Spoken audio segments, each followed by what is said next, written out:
ahead and mute your microphones. We'll get started.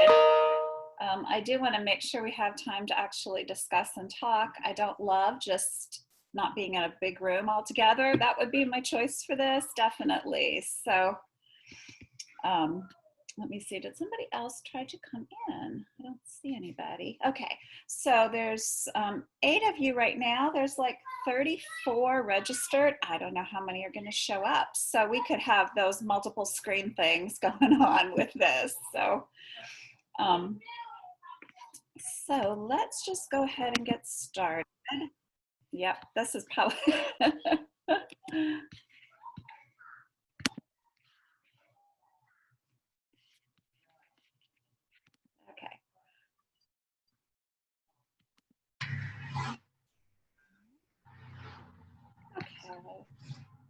I am a little slow going between the two screens, so you guys will just have to put up with me. Oh, we're getting more people here. Maybe I'll just wait a minute or two and see if we fill up.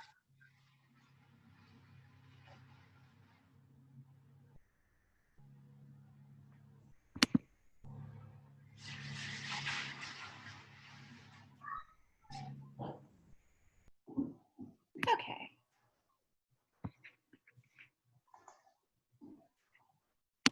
Well, for you guys that are here on time, let's go ahead and get started. So this is, if you're thinking about homeschooling, and of course it's sponsored by Wright Library, a little brief introduction of who I am and a little history, very briefly, of our family's homeschooling experience. Well, first of all, I know quite a few of you.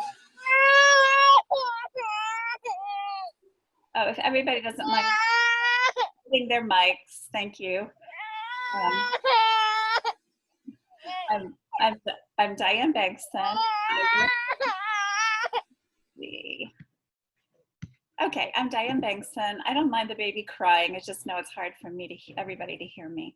I'm Diane Begson, and I work in youth services and primarily with the tweens and teens at Wright Library. I've been there since 2008. I homeschooled our 3 children from 1990 to 2007. You see a little connection there, but that was for 17 years consecutively. Our children are spread in age. They were born between 1983 and 1995, so that's part of the reason that it was 17 years. My 2 oldest homeschooled until college, though the very oldest did do a year of kindergarten before starting. And then my youngest started going to school part-time in 7th grade and then ended up graduating from a public school. We lived in Bellbrook at the time. So,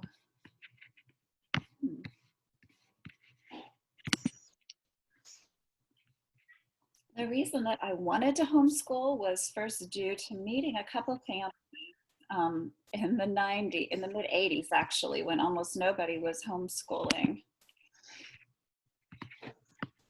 And I was just so impressed with their kids. They were just very much themselves. They were, their interests were their own. I just thought they were really a neat group, a neat set of kids. So that was the first thing. I just liked their quiet self-assuredness. The families are really close. The reason I wanted to do it is because I was one of those crazy moms who did attachment parenting. So homeschooling seemed like the logical next step. And then also I saw different characteristics in each child that I suspected might be either fostered best with homeschooling, meaning working with the good stuff, or dealing with rough stuff in a homeschool atmosphere. The type of homeschooling we did was interest-based and mostly child-led, relaxed, or eclectic. These are all homeschooling terms that get tossed around a lot. Much of what we did looked like unschooling, meaning it didn't match the way school looks anyway. But we did use a few textbooks and other styles of learning and teaching, depending on the child.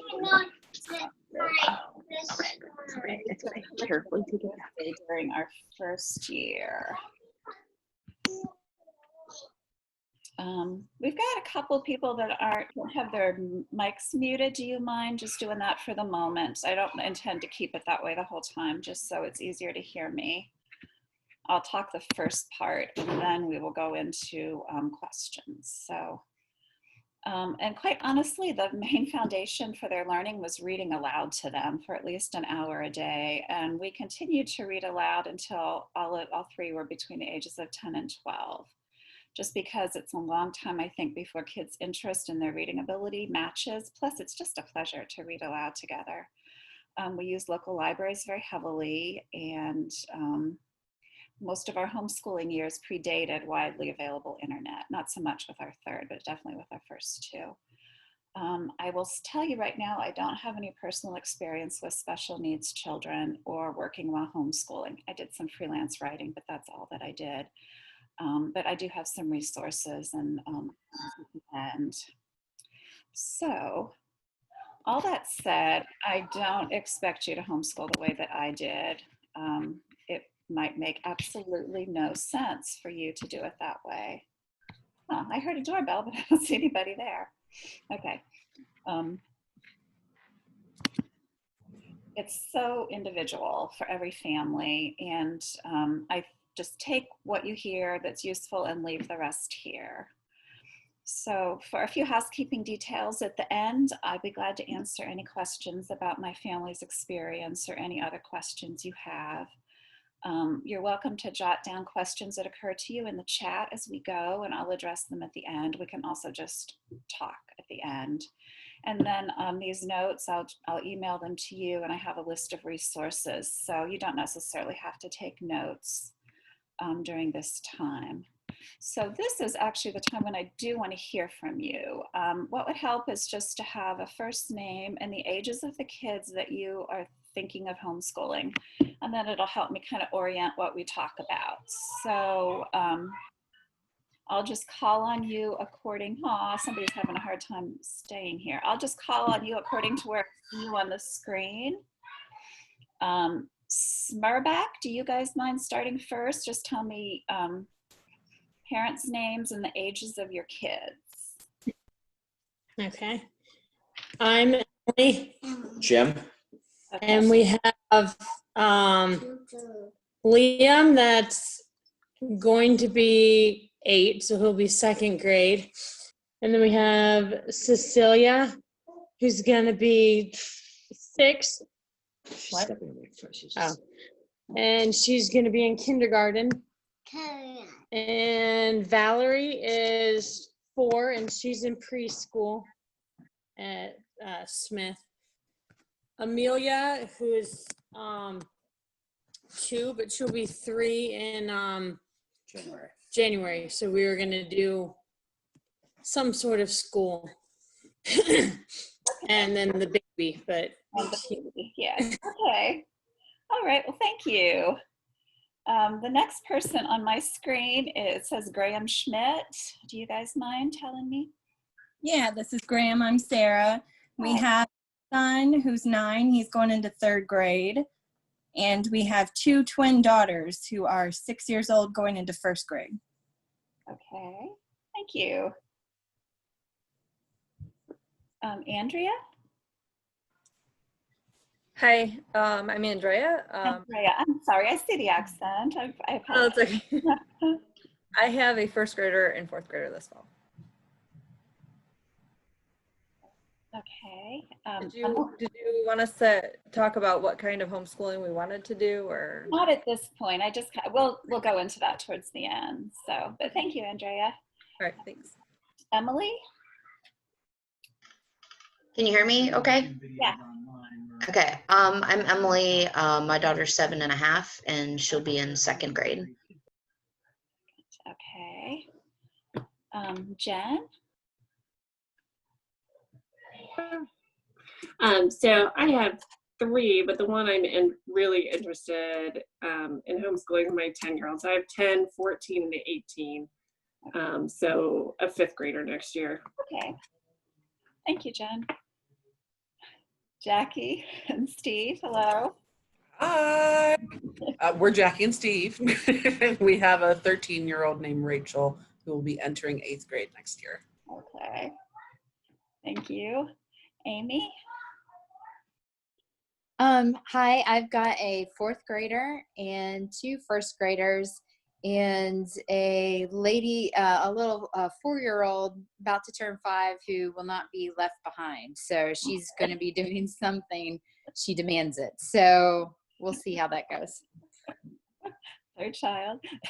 Yes, 4th child. 4th child, that's right. I put your first graders together. I'm sorry. Hi, Allie. Sorry, can you hear me? Yeah. Hi, I will have a 3rd grader, a 1st grader, and a pre-K. Okay, thank you, Allie. Hi, the next person I can see on my screen, I don't see a name, but you have a nice blue picture in the background by your door. Does that make sense? Is that me? Robin, yes, it's you. Hi. So our older kids are much older, college and high school, and we're interested in homeschooling our youngest, who is 9 and will be in 4th grade. Okay. Thank you, Robin. I don't want to mispronounce your name. Is it Yin Yan? Yeah, that's correct. Okay. I have a 9-year-old and 6-year-old, 2 daughters. One is going to 1st grade, the other one going to 4th grade, both as Smiths. 4. Okay, great. Thank you. Nicole? Yes, I have a pre-K son who is 4 years old. Okay, thank you. Thank you. Megan?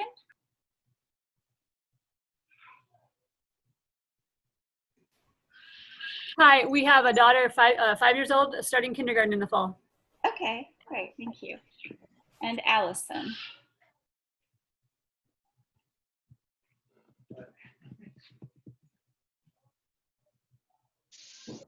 Sorry, I couldn't get my mute button. I have a daughter who's 5 starting kindergarten and a preschooler 3. And then I have a 2-year-old too that will just be hanging around. Okay, great, thank you.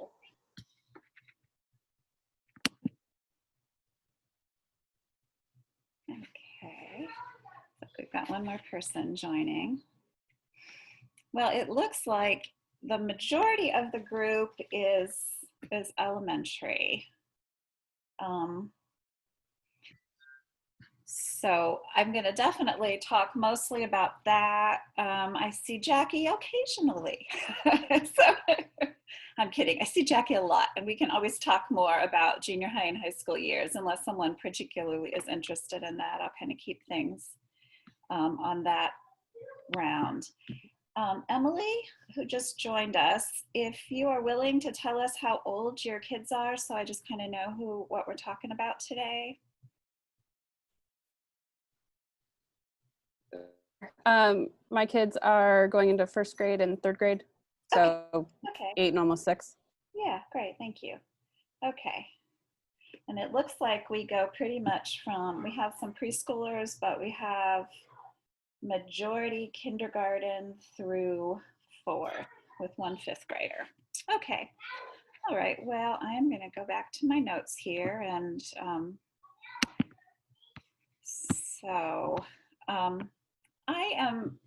I tried to guess why you might be thinking about homeschooling during a pandemic. I know some of you might just be thinking about homeschooling anyways, or maybe the pandemic kind of pressed the issue, but these are some of the things I thought of.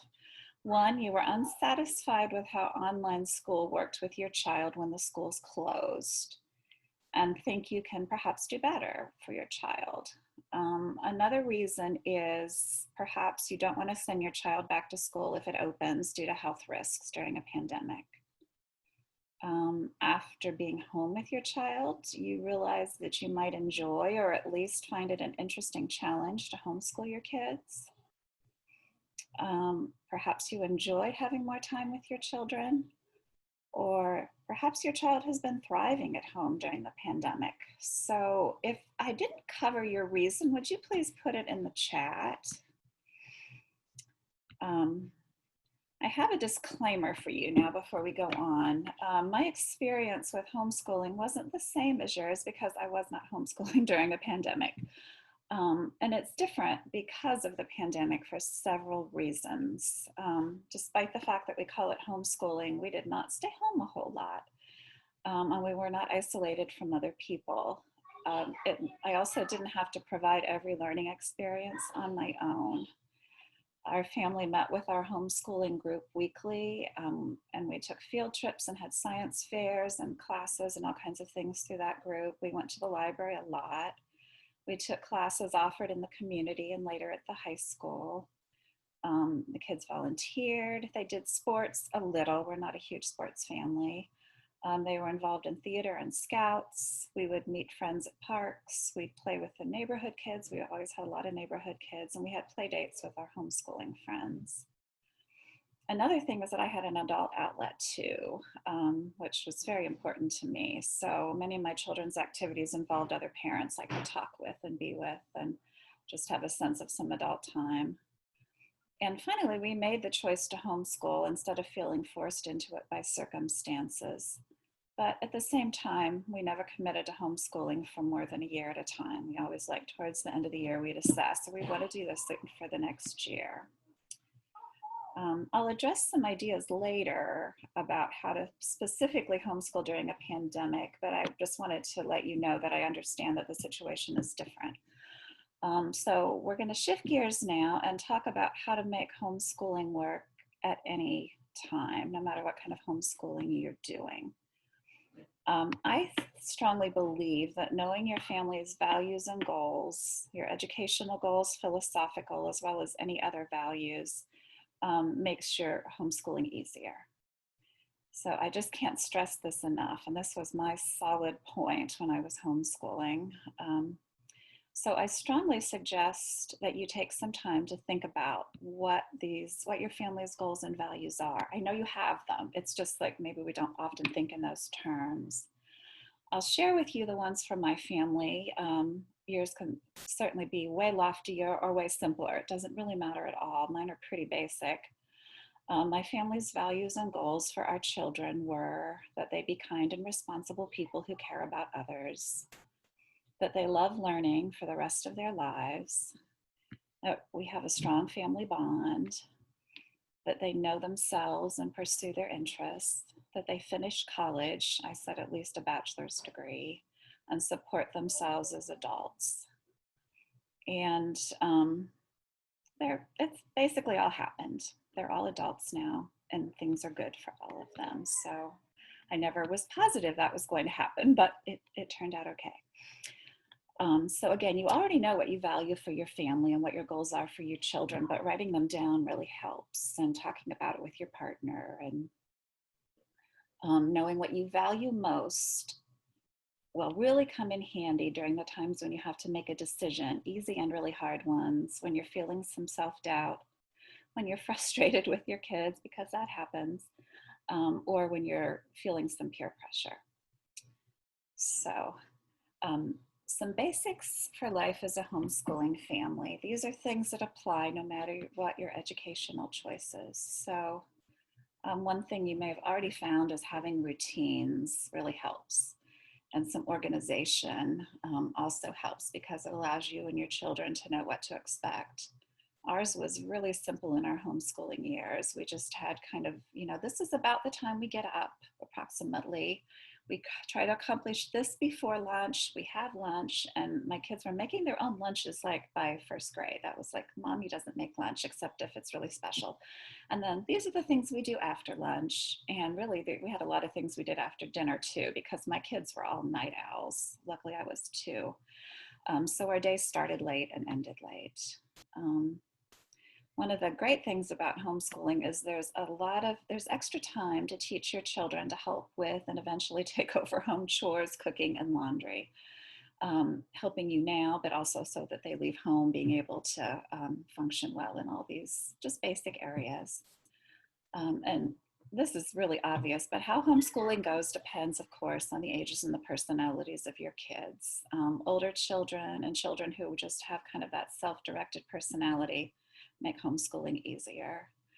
Younger children and children who have a hard time focusing may require more of your time. You don't need to spend the same number of hours educating your children or do it during the same hours as children in school. The reason I say that is because school is full of things that you don't have to do when you're just talking about your family. Your kids aren't getting in line, you're not taking attendance, you're not changing classes, you're not passing out papers to a whole room and collecting them, all of those kind of things. So there's an amazing amount of the school day that's filled with those kind of housekeeping duties. Also, there's a lot of things your child can do with little or no supervision from you, even when they're younger, such as working on a project while you're working nearby, or watching an educational show, or reading. Also, kids are learning all the time. I mean, we notice that when our kids are toddlers, how quickly they pick up things. Or right now, my oldest son and his family are living with us through the quarantine because they live in New York in a 1-bedroom apartment. So obviously this is a better place for them to be. But just watching my 3.5-year-old grandson, how much he's changed in these 3 months, they want to learn. And it continues, it really does. So if you can notice when learning is happening outside of what seems like regular school, like you're in the car with your 8th grader and they start asking you, well, what's the difference between the Senate and the House? Maybe you have to go look it up, and maybe you can just talk about that in the car. Or you're in the garden with your 1st grader and you start looking at bugs and you're talking about bugs. And later, anytime you spend before bed reading and talking, the show your child watched on dolphins, all of those kind of things count for learning. And just to notice how much of that's going on in the summer. And finally, this was a hard one for me, but I learned to love it. Boredom is your friend. So once your child gets really bored and their choice boredom relief isn't available, which might be like screen things, they will find good, often creative things to do. You just have to wait it out, trust me. And I bet a lot of you already know about that one. Okay, so let's get back to the pandemic, and in particular, your needs as parents to be homeschooling during this time. I was trying to think if there was any time when I was more isolated, and there certainly were. Even though we didn't have a pandemic, there was like the winter when everybody got chickenpox, or there was another winter when it just seemed to snow every time we were going to go somewhere. And then after my daughter was born too, we were home a lot. So we did experience some isolation, just not the same. They're talking a lot about quarantine bubbles, so maybe you can find another family, homeschooling or not, it probably doesn't really matter, who follows the same social distancing parameters as you, and socialize with that family. You can share teaching responsibilities with your partner or an older child. You can help. You can, trade off a subject that you don't feel as strong with, as strong in with your partner. But you can also do this online. You can have a family friend or relative go over a subject with your child, and it's kind of special if it's just that person and one-on-one, not quite the same as a teacher talking to a whole class. Or they could read aloud a book together, or practice their reading. There's quite a few virtual classes right now. I don't know if they're going away currently, but I know music and dance and other lessons have been online. I have to, of course, put in an advertisement for the library. You can use the library. You can access the library website from home and reserve the books you want. You can also just call us and use services, and we can make a collection for you. And then we also, I don't know if you've ever checked out the library's databases, but we have a lot that are just for students. And they go all the way from early elementary through high school. And I've put the links for a lot of this in the notes for you. And then a few little reminders. Don't become all teacher and no fun. And I had to tell myself that at times for sure. But make sure you have time to just play and, do silly dancing and Legos or crafts together. My daughter loved crafts and we made so many things together. Get regular adult support. So start some kind of a meeting with other homeschooling parents. online even like this, and you can share stories and problem solve. And if there's an interest that grows out of this group, I would be glad to see about sponsoring something like this through the library. Find time for yourself every day, and I mean this mom and dad. So whatever you need to do to recharge.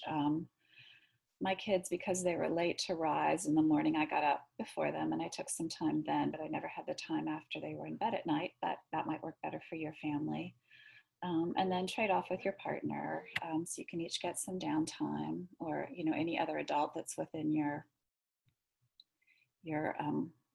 cluster of safe people. Take daily breaks. You just can't go without sitting down and doing something non-thinking. I had this afternoon coffee, tea, and toast ritual for years.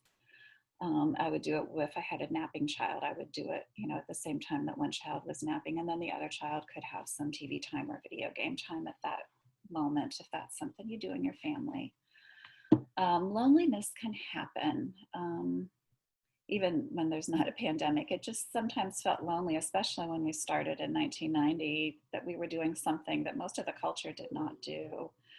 And so having a homeschooling community of some kind, even an online one, helps a lot. And then finally, this is the thing that maybe you won't have a problem with, but this was my hardest thing. I was really hard on myself about homeschooling. I would worry that I wasn't doing enough, or that my children weren't learning enough. I would have a really great day and think, okay, we're good. And then I'd have another day that was like a disaster, and I'd be really hard on myself again. So if I can emphasize nothing else, this kind of thinking was total foolishness. Everything turned out okay. And I assure you it will with your child too. And there was no reason I needed to punish myself like that. So I'm going to go over what I think might be common worries, but you may have others, and we can talk about that in the discussion. One of the common worries is, will my child be behind when they return to school? So if you're thinking short term, you might be wondering what you have to cover so your child can easily return to school and not be behind their classmates. I'm not sure this is as big of a problem as you fear, and here are some thoughts about it. One, I'm pretty sure your children are likely to learn plenty at home, and maybe even more than their classmates at school, because it's tailored to their abilities, their learning styles, their personalities. It's very focused. Also, even though we do have a state curriculum, there's no nationwide curriculum, and when children move and go to a new school, they'll likely be at a different place than their peers. I know I had that experience personally, where some places I'm sorry, gotta let somebody in here and I can't talk. Oh, I can't find them. Well, sorry guys. So, a child moves to a new school, they're in a different place than their peers, and they adjust quickly. I'm sure you've met plenty of children that have moved in that have done fine, and you may even have that experience in your own personal background as a kid growing up and moving. Also, even in school, not everyone is in exactly the same place. Some students retain information and move ahead more easily than others. And then finally, I've tried not to do too many examples from my family, but this one is so vivid. So my youngest, who had never been to school, started to go part-time in 7th grade. It was her choice. We were in Bellbrook, and they allowed for her to go for part of the day. So she went right at the beginning of the school year, and she was so confused, and she struggled so much the first 2 weeks, and she cried a lot at home, and then she was fine. And she was on the honor roll that grading period and every grading period after, until she graduated from high school. So I think kids adjust and figure it out. Another worry might be is, how will I know what to teach them? So again, go back to your values and your hopes for your child. It'll help guide your choices. And take some time to think about it. You don't have to rush into anything right away. It's just June. Well, that's funny. Now you can see where I really am. Okay, forget the green screen. So let's see, I lost my place. So don't go spending a lot of money right away. Think about it. There's a lot of different approaches to homeschooling. One of the key advantages of homeschooling is also one of its biggest challenges, all the options. I mean, people have been homeschooling as old as humanity. Public schools are a relatively recent invention in the whole scope of human life. And according to the Coalition for Responsible Home Education, the modern homeschooling movement can trace its roots to John Holt's writing on unschooling back in the 1970s. And that's actually, I read a lot of John Holt when we were starting out. And then later came the Christian homeschool movement in the 80s and the 90s. By 1993, homeschooling was legalized in all 50 states. I'm going to briefly cover a lot of these approaches, and then I'll send you a list of resources that you can look into this in more depth. So if you want to use a curriculum, there's the Ohio Learning Standards, and I've given you the link for it, but it's basically, it was what was called Common Core at first. And it's kind of the expectations that what kids will do each year of schooling in all the subjects. And this can be reassuring if you are planning for your child to return to school after the pandemic has settled. But how closely each school follows these standards can vary. So on the website, it's very detailed. There's model curriculums for every grade, every subject, and then there's even specific ideas for how to teach different subjects and concepts. So that's one place to start. And it's free. It doesn't mean you might not need to supply some other things, but it's a good place to start if you're wondering what to do best or what would be best for your family. There's a lot of faith-based homeschooling curriculums from many different faiths and beliefs. There are education philosophy-based homeschooling curriculums. I will throw out these names, but I did give you resources so you can look them up. There's Charlotte Mason. There's Waldorf, which is also part of a private schooling movement. Montessori, you're probably familiar with.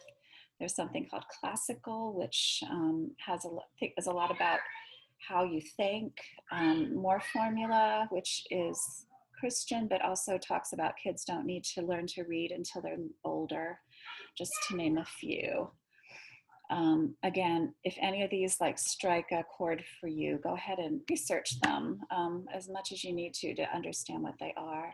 Another approach is unit studies. So this is taking like all the subjects and centering them around a certain topic for a period of time. So maybe for the month of October, it's a study of flight. And so it could include things like the science of flight, how birds fly, math related to airplanes, distances, and speed, biographies of Amelia Earhart and the Wright brothers, fiction like My Dad's a Birdman by David Almond, making a model wind tunnel, and more.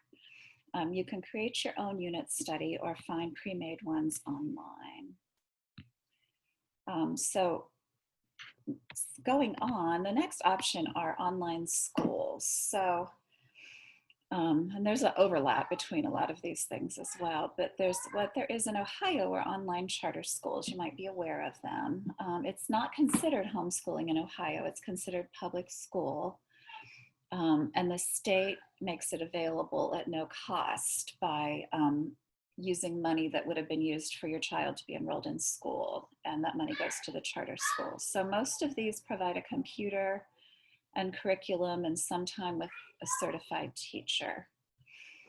Then there are online national schools, and these schools charge tuition, and most also provide curriculum, textbooks, online classes, and teacher contact. And then there's homeschooling approaches outside of the curriculum. And these are kind of based on different ideas about how children learn best. And they can be incorporated with pre-designed curriculum or any hodgepodge of things that you decide to do, if you're hodgepodge like we were. So one is to just design your own curriculum. You choose textbooks, resources, and other materials to make a curriculum tailored to your child.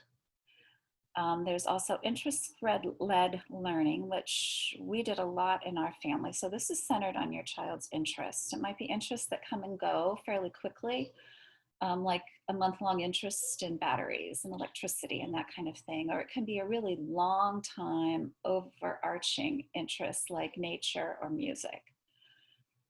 You can also think about your child's learning style. There's lots of books you can read about that, but it's also as your child learn most, they're hands-on, listening, learning while moving, those kind of things.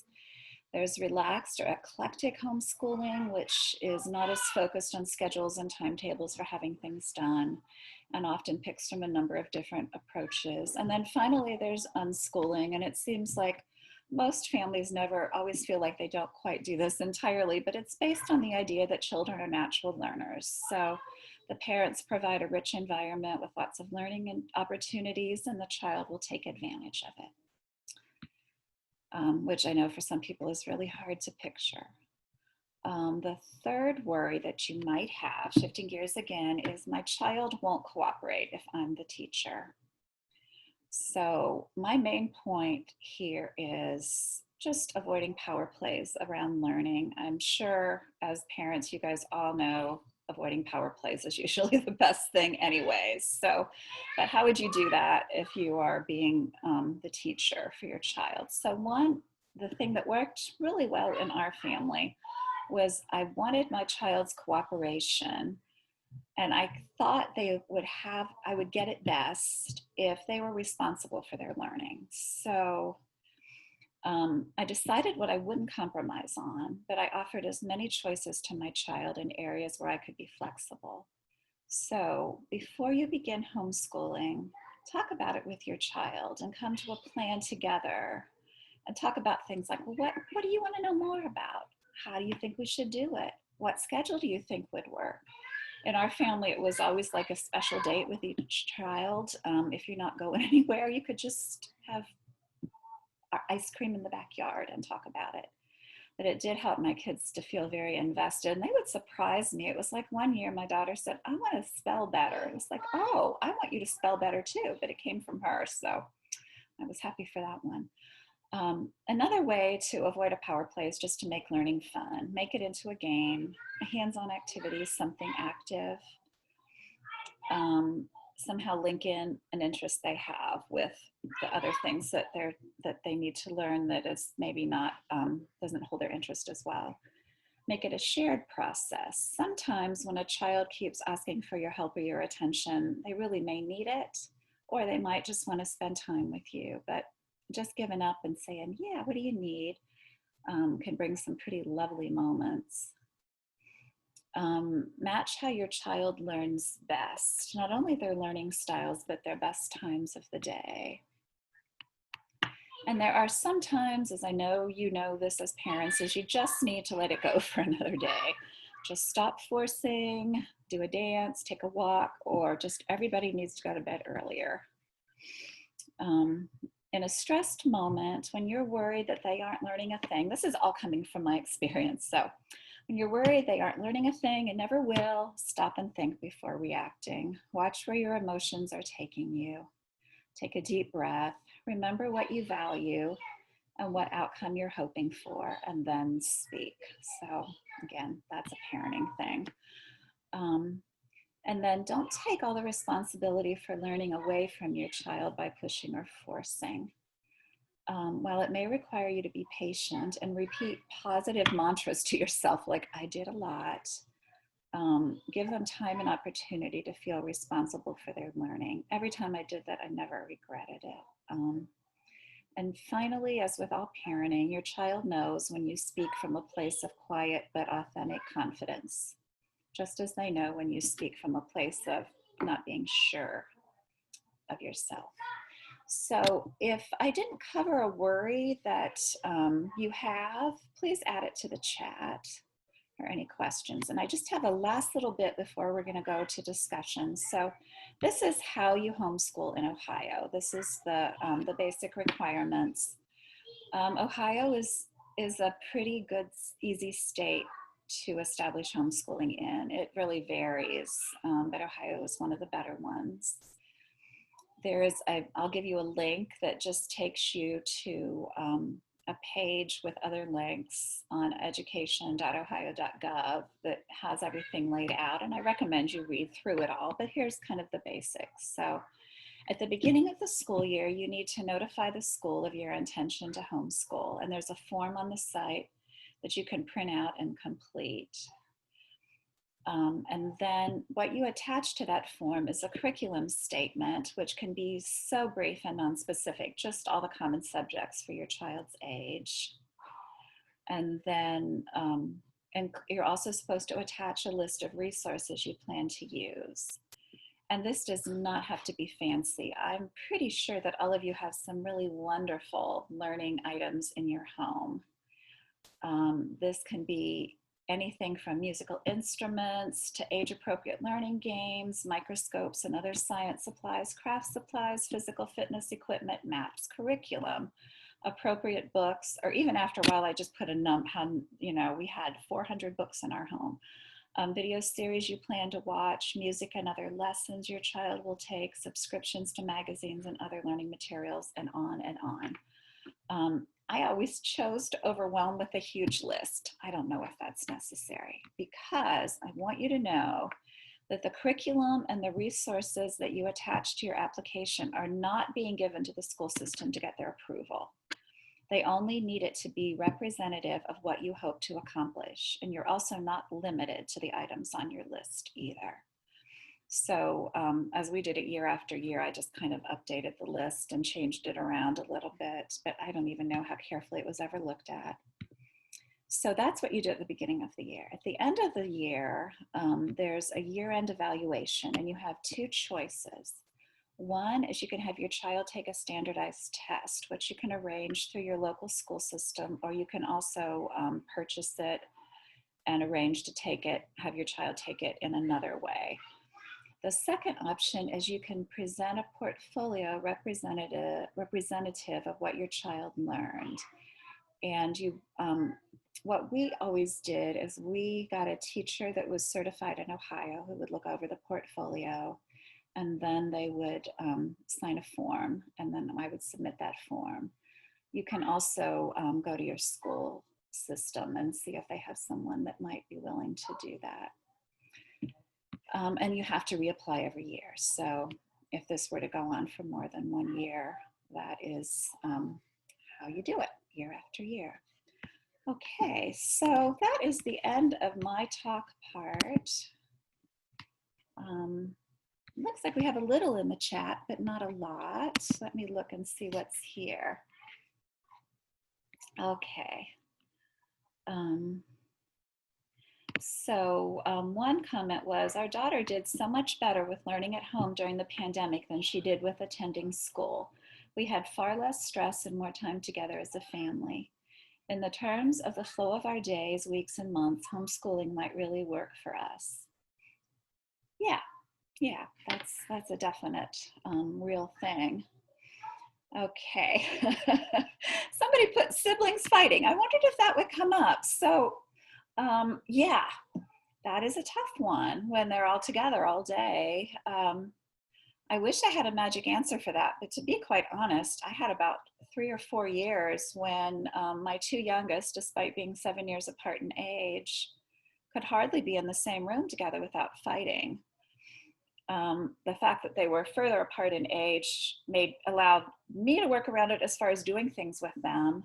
And the very ironic thing is when they got to be like 4, well, when the oldest was 11 and the youngest was 4, they would beg to not go like to the grocery store and stuff with me. So I would leave them at home together and they would get along famously. So I was doing something wrong. I couldn't get that to happen when I was at home too.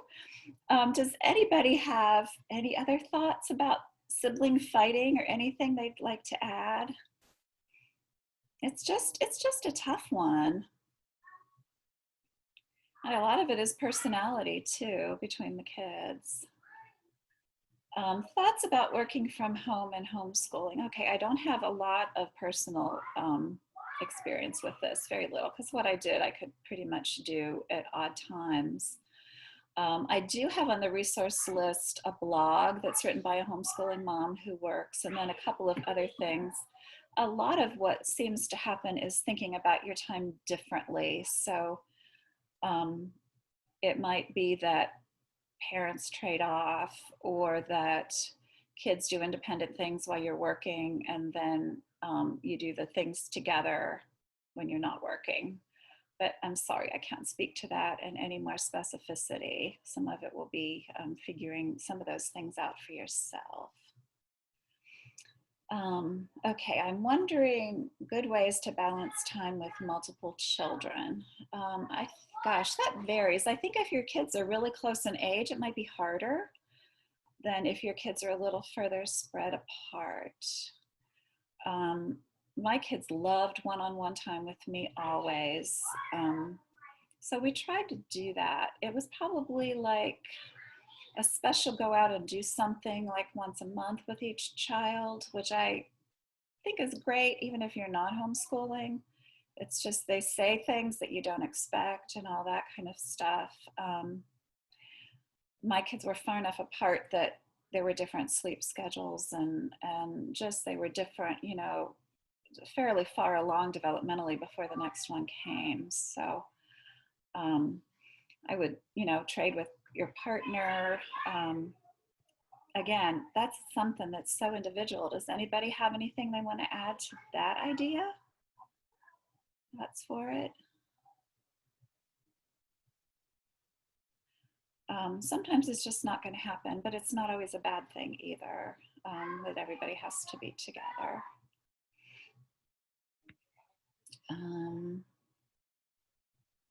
I have no idea about the support from the district when a lot of families may be doing this. My personal experience, because we lived in Bellbrook during the schooling years, was with my oldest, it was like when we first tried to get involved with the school, we went in like a back door. It was a really crazy way how it all came about. My son was in high school and a friend said, I think you should be in theater. And the band director saw him and said, I think you should be in the band. And then we started doing the letters. I mean, it was very strange, but now there's a lot more formal ways for the school and homeschoolers to be connected. I know in Oakwood that there have been a lot of homeschoolers over the years who have gone to school part-time for classes. That doesn't apply easily for Oakwood. I guess I could sort of clarify my question. I meant in terms of either curricular or financial, in terms of if there's going to be sort of an increase of maybe 30 or 40 families doing this more, is this in terms of getting curricular assistance for those of us who are teachers by nature and yeah, that's a good question. I don't think Oakwood, speaking for Oakwood, I don't think they know yet what they're doing. You guys might know more than I do. What I have heard is that there was something in the paper today, and it didn't speak to Oakwood specifically, but it sounded like the things schools are thinking of is either just everybody going back to school as normal, or doing a blended thing where, you know, either alternate days kids go and then they're doing work from home on the days that they're home. And then I've also heard some families are going, or some school systems are going to open the option to families to just have everything online if they would prefer not to send their kids to school. But I don't know if any decisions have been made yet. Does anybody know any more than I do? Okay, that's kind of what I've heard.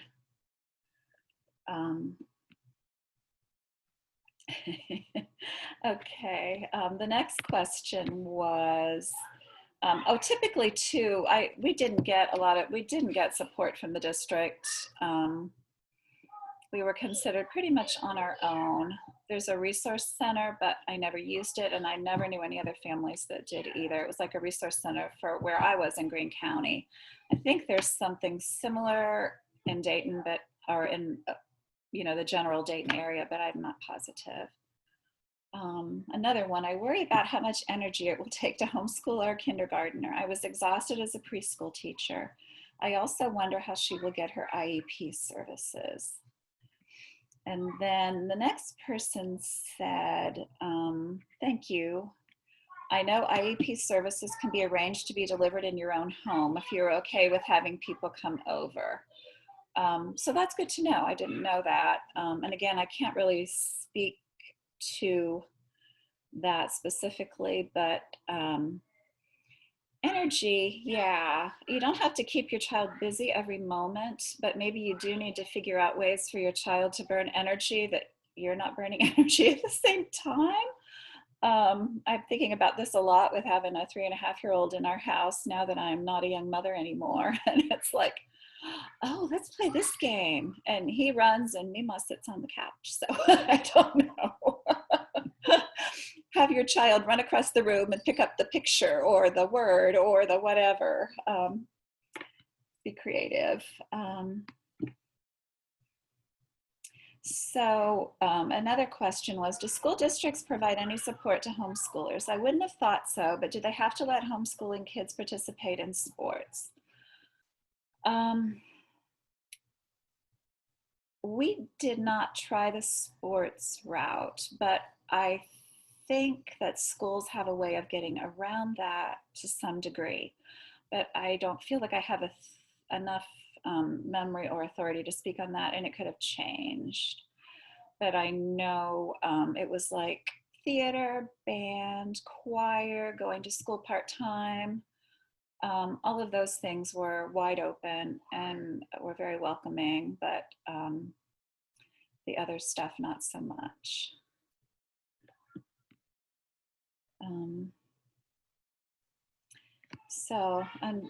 Our district only offers different testing to homeschoolers.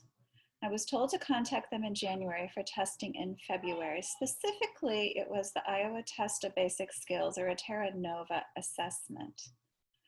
Each district is a little different. I know what Springboro is offering only. Okay, so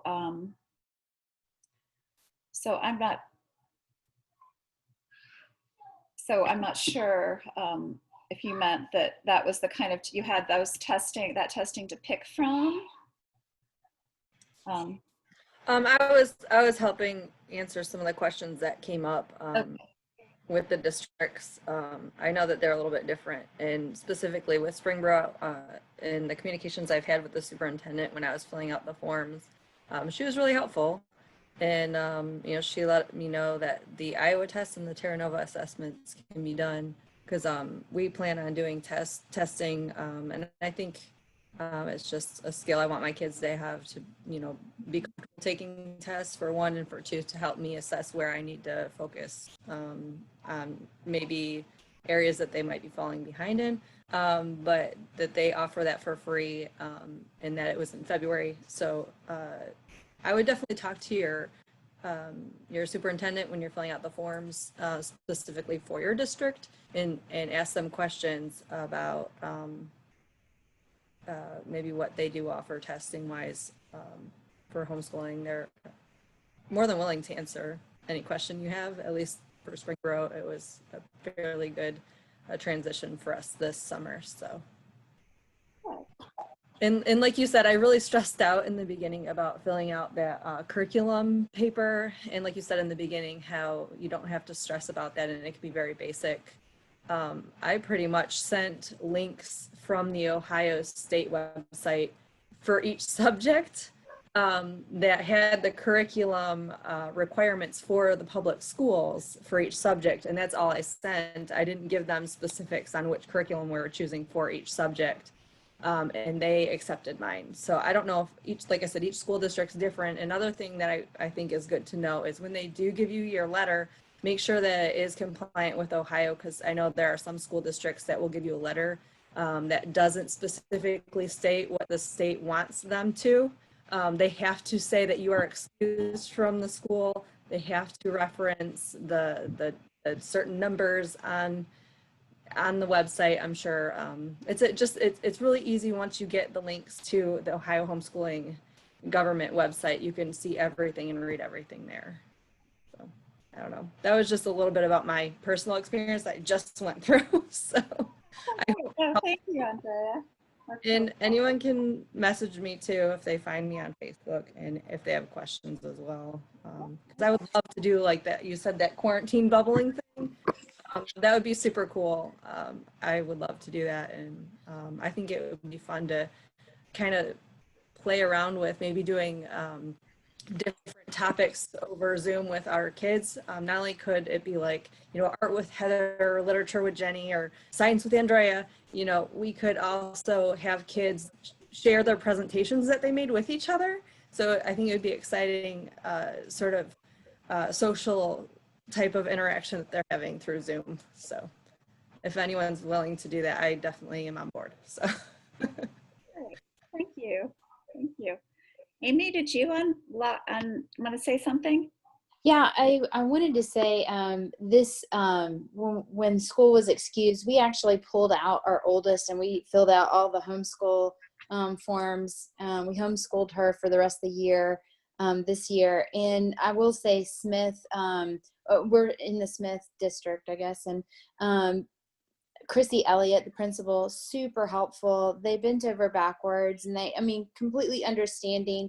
And I took pictures of books. Most of them were library books. I took pictures of books and then sent that in with my form, and there was no hassle. It was completely easy. I honestly kind of expected a little bit more pushback or like, what are you going to do for this? But it was very, very easy to do. And like you said, there was no check. They sent me a letter. It had all those things in it from Oakwood.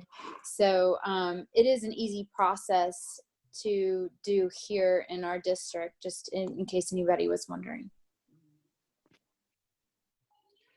Yeah, since it's been 13 years now since I've homeschooled. So I don't know how things have changed. I know there was, if any of you were in the Dayton City Schools, there was some pushback there years ago. I hope it's not anymore, but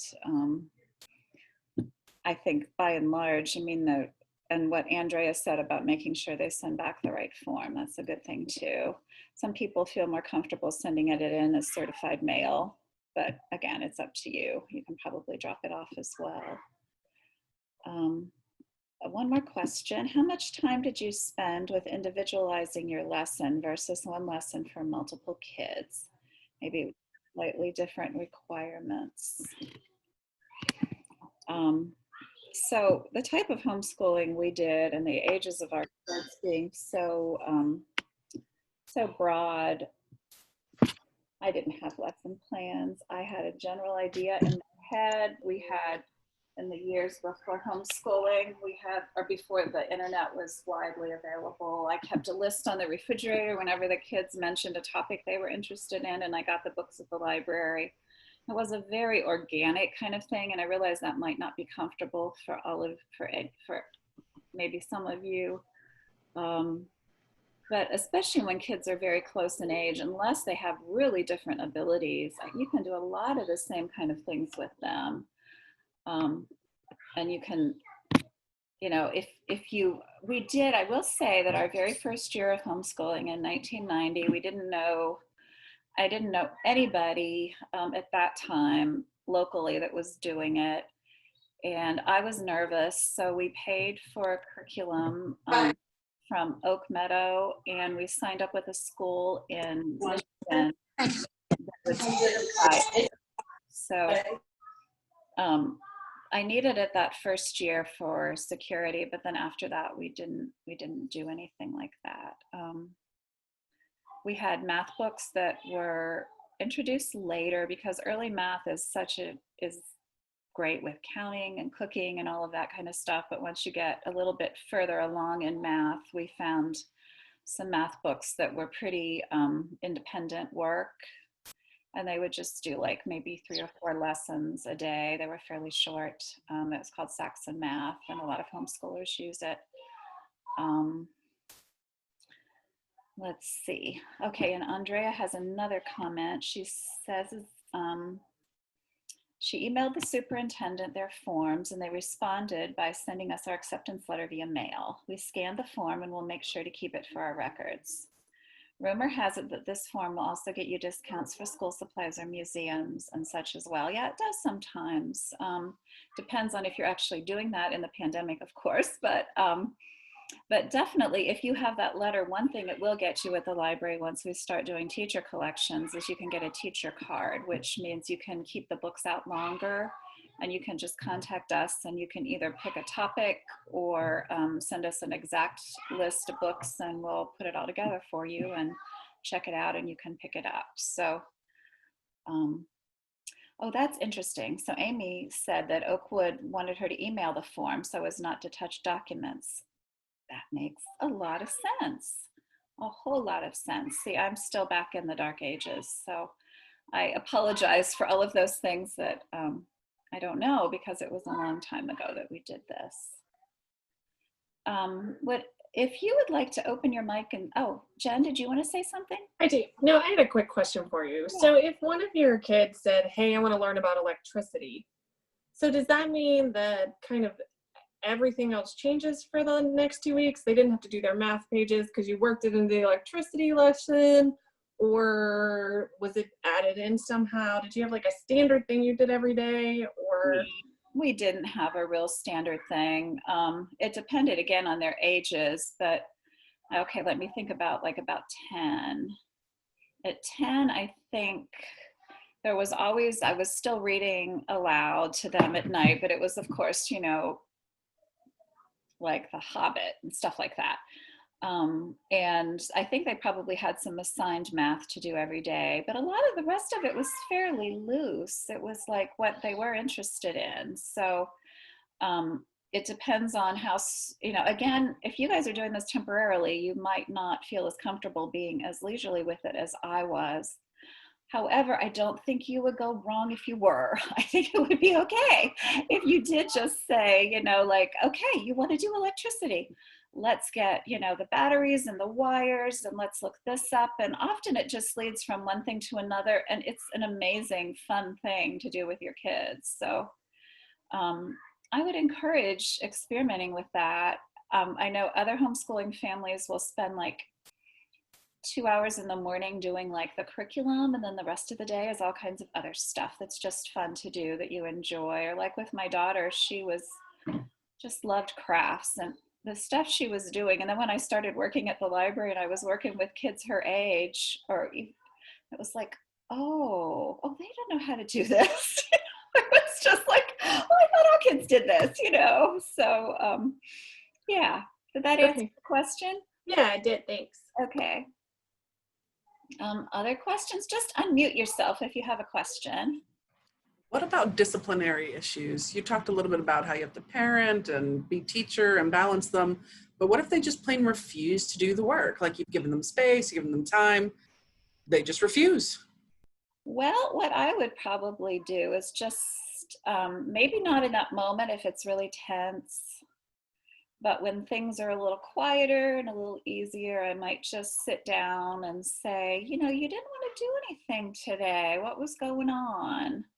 Were you worried about something? Are you really tired of this particular thing we're doing? Are you really done with this book or that kind of thing? And usually it got me somewhere. Maybe not on the first conversation, but eventually it did. Does that make sense? Yeah, that makes sense. Okay. Other questions?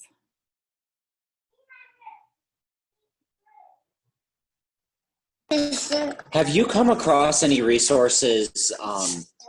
You know, we wouldn't be looking at this if we were opposed to it, but this is a bit of a necessity. This is sort of pandemic actuated. We would have never thought of this on our own versus something that had been on our minds for a while in terms of parents who haven't thought about this, who it's not their natural thing in terms of trying to make this transition maybe more quickly than we would have thought otherwise.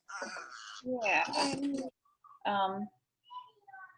Well, a couple things come to mind. One thing, if your kids have been in school I had this in my outline and I thought, well, maybe it'll just come up. So if your kids have been in school, and I didn't have this personally with my kids because it wasn't needed after a year of kindergarten, but a lot of homeschooling parents who bring their kids home after, say, even first or second grade, they go through a period of something called deschooling, where they kind of don't know what to do with themselves, and they're always saying, I'm bored, and you know, You might have even experienced that when the kids had to come home during the pandemic.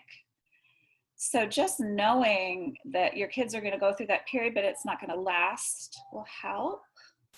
Most kids will kind of figure out, oh, this is the new norm, just like we all had to figure out what's going on with, you know, with the pandemic. We're home, everything has changed. And at first it's really hard, and then you kind of get in the swing of it. So secondly, for parents who aren't as inclined to want to, you know, to be the teachers or to be that educational role in your family, I would think about, quite honestly, what you love about each of your kids. Think about them as individuals, what you love most about them, the areas where they shine, the things that they like doing with you, and emphasize that for a while and use it as kind of a transition. I mean, nobody has to think about starting a curriculum or anything until school starts, and you probably don't even have to start right away if you're thinking, you know, I'm going to have them out until December, or I'm going to have them out until next school year. I mean, nobody knows. And give yourself some room. Just again, that whole thing about being kind to yourself and not pushing yourself really hard. And I don't know, did I answer your question at all? Yes, that is helpful. I mean, this is a unique situation, but yes, that was helpful. It is very unique. It is very unique. Any other questions? There's no question too dumb. I always tell the kids that when they come to the library and say, I have a question, I think it's dumb. Let's see. Oh, I am getting a few. Let's see. Let's go back to the chats. There are some great things in the chat that I recommend you guys read. So somebody suggested, Allison suggested, Charlotte Mason's idea of morning time is really helpful for multiple kids to do subjects together. We do that first thing in homeschool, and it includes a history read aloud, our Bible time, any scripture memorization, and sometimes some science or nursery rhymes. Teaching from Rest by Sarah Mackenzie is an awesome overview of this. Such a good fast read. I do have there's quite a lot of homeschooling books, and I recommend at least just read one that's just directed towards parents. It just helps you kind of get an idea of how normal all of your thoughts and worries are. Recommendations for workbooks, etc., that are not faith-based. I have, again, when we're done here, I'll send you all of my notes plus a lot of ideas for curriculum, but also for just like where you can get textbooks. My kids loved like getting things in the mail. So we had like a Magic School Bus kit that came in the mail. I can't believe it's still available. Maybe it's, you know, updated, but there's just a whole lot of different ways that you can keep it interesting. So, and I did, because I know some people definitely want a religious curriculum, and some people definitely want secular, that I did label things that way. But the list is not exhaustive. There's so much out there. I kind of timed myself and I said, okay, I found enough on this topic. I'm going to go on. So somebody here mentioned Saxon Math is a great math book, and it isn't faith-based. They said they use Abeka Math, which is Christian-based. And then there's a link in there for katehomeschoolmath.com, how to choose homeschool math curriculum. And I did give you a number of blogs that are very broad-reaching that will also have reviews and ideas. The last question was, I'm also nervous about teaching our girl to read at home for kindergarten. That seems like a big thing left to expert teachers. yeah, I know it does feel like a really big thing. I've given you a lot of, there are some resources in the stuff that I've sent, and there's a lot of very specific books. I used some books that made it a lot of games of practicing sounding things out for the phonics and that kind of stuff. Reading aloud to them is a huge piece of them learning to read as well. I know it seems kind of overwhelming, but there's multiple ways of doing it, and not everybody agrees, and not everything will work as well for your child, but it's definitely done all the time. There's, my kids learn to read. It's possible. It's definitely possible, and I think you can do it too. So, any other questions?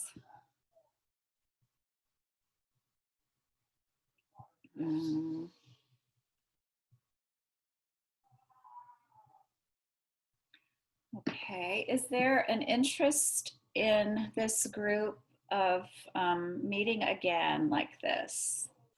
Do you guys know how to put up the little hand symbol? It's under reactions if you're interested in meeting again, and I'll write down names. What I was thinking is if you want to talk again as we get closer to the school year, Schmidt, Jen, Smurbeck, Honecker. I don't know how to put the thumbs up, but here's my thumbs up. Okay. I can't find it on here. I have no idea where it is. That's okay. And the versions aren't all the same. It's funny when I've been on here with kids. Okay, well, what I was thinking is that maybe late July, early August, we can meet again for anybody who's interested, and we can just kind of see where you are with things and what you've learned and discovered. And you're welcome to send me emails, and I'll answer them as soon as possible. As you can tell, I don't have all the answers. I just have my experiences to share with you. I'm not the be all and end all expert. So, but thank you so much for coming. Just one more time, any more questions before we go? Okay, well, good. Well, thank you, everybody. I enjoyed this. I hope you did too, and you got something valuable. Watch for that email. I'll send it out within the next hour. So